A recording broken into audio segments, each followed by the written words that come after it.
Dear compatriots, it gives me immense joy to welcome each and every one of you, young and old, to this brand new year 2024. We must lift up our hand to Almighty God in gratitude for His grace and benevolence to our country and our lives in the year 2023 that has just gone by. Though the past year was a very challenging one, it was eventful in so many ways. For our country, it was a transition year that saw a peaceful, orderly, and successful transfer of power from one administration to another, marking the yet another remarkable step in our 24 years of unbroken democracy. It was a year you, the gracious people of this blessed nation, entrusted your faith in me with a clear mandate to make our country better, to revamp our economy, restore our security within our borders, revitalize our floundering industrial sector, boost agricultural production, increase national productivity, and set our country on an irreversible path towards national progress that we and future generations will forever be proud of.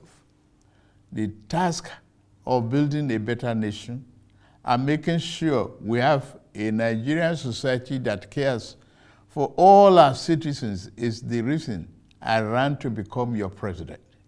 It was the core of my renewed hope campaign message, on the basis of which you voted me as president. Everything I have done in office, every decision I've taken, and every trip I've undertaken outside the shores of our land since I assumed office on 29th May 2023, have been done in the best interest of our country. Over the past 7 months of our administration, I have taken some difficult and yet necessary decisions to save our country from fiscal catastrophe. One of those decisions was the removal of fuel subsidy, which had become an unsustainable financial burden on our country for more than 4 decades. Another was the removal of the chokehold of few people on our foreign exchange system that benefited only the rich and the most powerful among us. Without doubt, these two decisions brought some discomfort to individuals, families, and businesses. I am well aware that for some time now, the conversations and debate have centered on the rising cost of living, high inflation, which is now above 28%, and the unacceptable high underemployment rate. From the boardroom at the broad streets in Lagos to the main streets of Kano and Nembe Creeks in Bayelsa, I hear the groans of Nigerians who work hard every day to provide for themselves and their families. I'm not oblivious of the expressed and sometimes unexpressed frustrations of my fellow citizens. I know for a fact that some of our compatriots are even asking if this is how our administration wants to renew their hope. Dear compatriots, take this from me. The time may be rough and tough. However, our spirit must remain unbowed because tough times never last. We are made for this period, never to flinch, never to falter. The socio-economic challenges of today should energize and rekindle our love and faith in the promise of Nigeria. Our current circumstances should make us resolve to work better, for the good of our beloved nation. Our situation should make us resolve that this new year 2024, each and every one of us will commit to be better citizens. Silently, we have worked to free captives from abductors. While we can't beat our chest yet that we had solved all the security problems, we are working hard to ensure that we all have peace of mind in our homes, places of work, and on the roads. Having laid the groundwork of our economic recovery plans within the last 7 months of year 2023, we are now poised to accelerate the pace of our service delivery across the sectors. Just this past December, during COP28 in Dubai, the German Chancellor, Olaf Scholz, and I agreed and committed to a new deal to speed up the delivery of Siemens energy power project that will ultimately deliver reliable supply of electricity to our homes and businesses under the Presidential Power Initiative, which began in 2018. Other power installation projects to strengthen the reliability of our transmission lines and optimize the integrity of our national grid are ongoing across the country. My administration recognizes that no meaningful economic transformation can happen without steady electricity supply. In year 2024, we are moving a step further in our quest to restart local refinery of petroleum products with Port Harcourt Refinery and the Dangote Refinery, which shall fully come on stream. To ensure constant food supply, security, and affordability, we will step up our plan to cultivate 500,000 hectares of farmland across the country to grow maize, rice, wheat, millet, and other staple crops. We launched the dry season farming with 120,000 of land in Jigawa State last November under our National Wheat Development Program.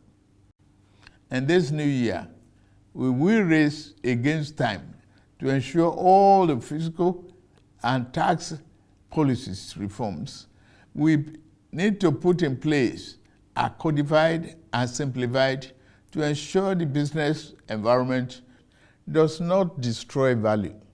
On every foreign trip I have embarked on, my message to investors and other business people has been the same. Nigeria is ready and open for business. I will fight every obstacle that impedes business competitiveness in Nigeria, and I will not hesitate to remove any clog hindering our path to making Nigeria a destination of choice for local and foreign investments. In my 2024 budget presentation to the National Assembly, I listed my administration's 8 priority areas to include national defense and internal security, job creation, macroeconomic stability, investment environment, optimization, human capital development, poverty reduction, and social security. Because we take our development agenda very seriously, our 2024 budget reflects the premium we place on achieving our governance objectives. We will work diligently to make sure every Nigerian feels the impact of their government, the economic aspirations, and the material well-being of the poor, the most vulnerable, and the working people shall not be neglected. It is in this spirit that we are going to implement a new national living wage for our industrious workers. This new year, it is not only good economics to do this, it's also a morally and politically correct thing to do. I took an oath to serve this country and give my best at all times. Like I said in the past, no excuse for poor performance from any of my appointees will be good enough.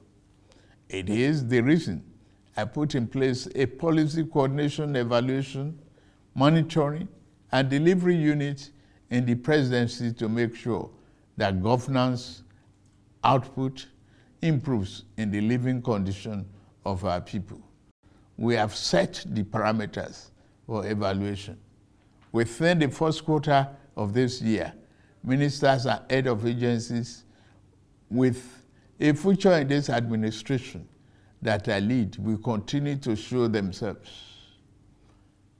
Fellow Nigerians, my major ambition in government as a senator in the aborted Third Republic, as governor of Lagos State for 8 years, and now as the president of this blessed country, is to build a fair and equitable society and close the widening inequality gap, while I believe the rich should enjoy their legitimately earned wealth.